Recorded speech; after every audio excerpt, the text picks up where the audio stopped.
Europe 1, le 22-30. L'écho du jour, Didier Hameau. Xavier Gandry, bonsoir. Bonsoir Didier. Vous êtes stratégiste indépendant, vous avez une longue expérience des marchés financiers. Alors, qu'est-ce que vous inspire cette remontée de la Bourse de Paris avec un CAC 40 au plus haut de l'année? Il faut y croire? Tout à fait. Je pense que cette hausse des marchés est parfaitement justifiée. Elle était assez prévisible. Je l'avais évoqué en début d'année lorsque je disais que les politiques monétaires et budgétaires dans le monde allaient devenir à la marge un peu plus favorables ou moins défavorables. Et au surplus, on a des publications macroéconomiques qui sont assez satisfaisantes, même si sur la période récente, le marché s'est un peu ému de certaines publications aux États-Unis, en Europe et en Chine. On peut les reprendre une par une, mais dans tous les cas, il n'y a pas lieu de nourrir des craintes exagérées. Et je pense qu'au contraire, la croissance a plutôt l'air de s'affermir pour les quelques mois à venir. Et encore une fois, on va avoir des politiques monétaires en Europe qui seront probablement encore plus accommodantes et une fin d'austérité dans le même continent qui devrait donner un peu plus d'air aux perspectives d'activité pour la fin de l'année 2014. Donc, un petit coup de pouce de la Banque Centrale Européenne, ça ne fait pas de mal, peut-être rapidement d'ailleurs. Oui, je pense qu'on va avoir une baisse des taux cette semaine. Elle est attendue par tout le monde. Elle ne va pas bouleverser complètement la donne. Ce n'est pas 25 centimes ou 50 centimes au mieux de moins sur les taux que l'activité repartira. Ce qui est important, c'est d'examiner un peu plus le discours de Mario Draghi sur la façon dont il pourrait résoudre l'équation évolution des perspectives macroéconomiques qui sont aujourd'hui revues à la baisse par la BCE. Donc comment lutter contre ça et comment lutter contre la fragmentation des marchés financiers, notamment avec des pays de la zone euro du Sud qui ont encore un peu de mal à sortir de l'ornière. Est-ce que la BCE peut aller aussi loin que la Réserve fédérale ou que la Banque du Japon? Parce qu'il y a quand même tout le débat avec l'Allemagne, ce bras de fer qui se poursuit. Quand on voit que le Japon a réussi à lever certains tabous, on peut nourrir des espoirs sur l'Europe, parce que c'était aussi inscrit dans les tables de la loi japonaise que d'être assez prudent en matière d'alimentation monétaire. Donc ce qui se passe au Japon, on peut très bien l'imaginer, voire transposer en Europe, pour peu que la situation l'exige, et je pense que c'est dans la tête de Mario Draghi. Alors pour vous, ça veut dire être plus offensif, on va dire, sur les marchés actions, en particulier sur des valeurs peut-être qui ont beaucoup baissé, qui ne sont pas vraiment remontées.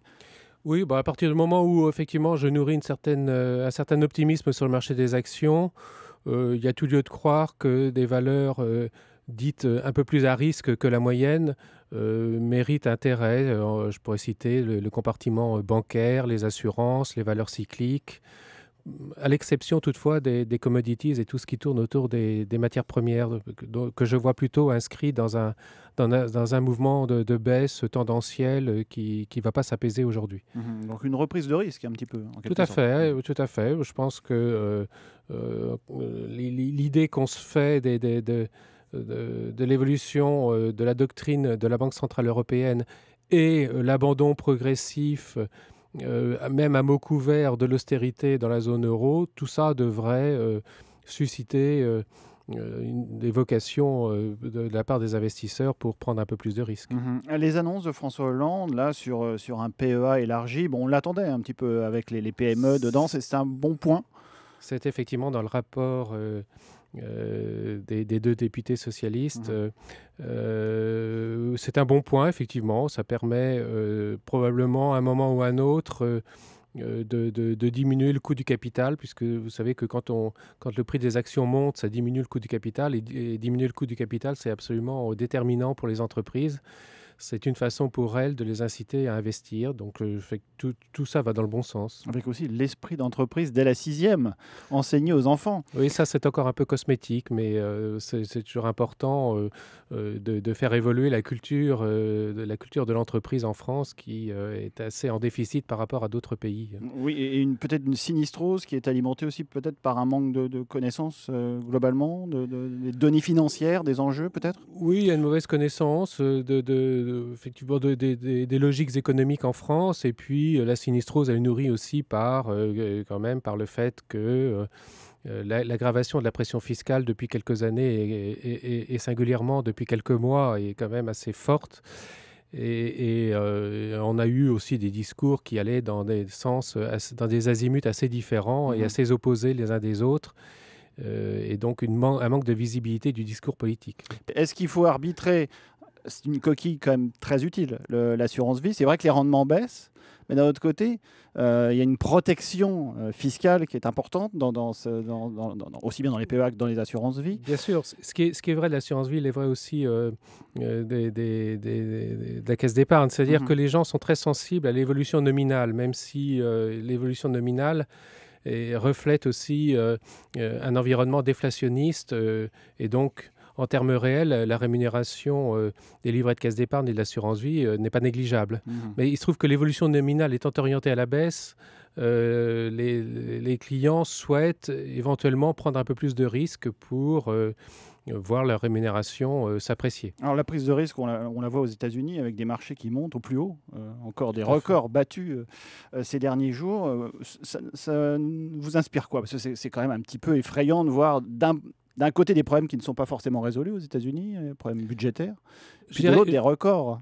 Les marchés sont faits pour être toujours plus hauts, ce qui est assez normal, puisque un marché n'est jamais que le reflet d'une capacité bénéficiaire des entreprises.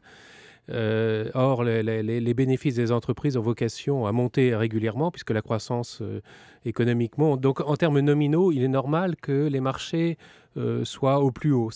Encore une fois, c'est leur vocation. Et dire qu'aujourd'hui, les marchés aux États-Unis cassent leur plus haut, est-ce qu'ils sont surévalués pour autant? Ma réponse est plutôt non, dans la mesure où, d'ailleurs, les chiffres, les publications trimestrielles pour le premier trimestre en attestent. On a plutôt des surprises assez favorables.